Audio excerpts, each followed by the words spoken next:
చంద్రగిరి నియోజకవర్గం తిరుపతి రూరల్ మండలం పేరూరు సమీపంలోని వకళామాత ఆలయంలో టీటీడీ వారు ఘనంగా అక్షర గోవిందం అన్నప్రసాద కార్యక్రమాలను నిర్వహించారు. వకళామాత ఆలయ ప్రాంగణంలోని భక్తి శ్రద్ధల నడుమ చిన్నారుల అక్షరాభ్యాసం అన్నప్రసన్నలు అత్యంత భక్తి శ్రద్ధలతో జరిగాయి. ఈ కార్యక్రమానికి ముఖ్య అతిథిగా టీటీడీ చైర్మన్ బిఆర్ నాయుడు హాజరయ్యారు. అయితే చిన్నారులకు స్వయంగా అక్షరాభ్యాసం చేయించి ఆశీస్సులు అందజేసి ప్రసాదాలు పంపిణీ చేశారు. ఈ కార్యక్రమంలో పాల్గొన్న చిన్నారులకు అక్షర గోవిందం కిట్లను కూడా అందజేశారు. వకళామాత ఆలయానికి భక్తులు, చిన్నపిల్లల తల్లిదండ్రులు భారీగా తరలివచ్చారు. భక్తులకు, చిన్నారులకు ఎలాంటి ఇబ్బందులు కలగకుండా విస్తృత ఏర్పాట్లు చేశారు. చిన్నారులు వివిధ దేవతా పాత్రలను ధరించి అందరినీ ఆకట్టుకున్నారు.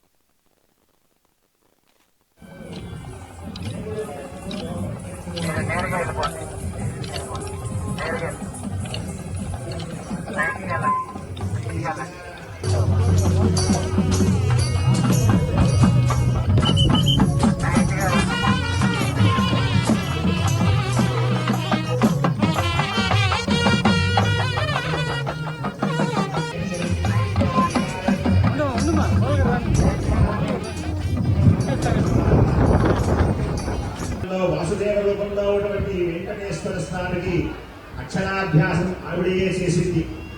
సమస్త సృష్టికి కూడా అక్షరాలు కూడా చక్కగా రసోపేతంగా సంసిద్ధం చేసి ఆయన స్వీకరించిన తరువాత పరమ పవిత్రమైనటువంటి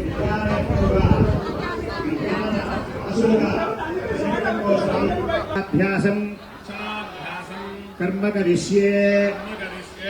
స్వామివారికి నమస్కారం చేయండి. చక్కగా త్రికరణ శుద్ధిగా మనస్సులో స్వామి నామాన్ని రూపాన్ని ధ్యానం చేస్తూ ఓం నమో వెంకటేశాయ.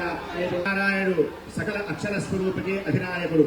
అటువంటి స్వామివారి యొక్క సాన్నిధ్యంలో ఈ రోజున స్వామివారికి అక్షరాభ్యాసం చేసినటువంటి తల్లి వకళమాలికాదేవి సాక్షాత్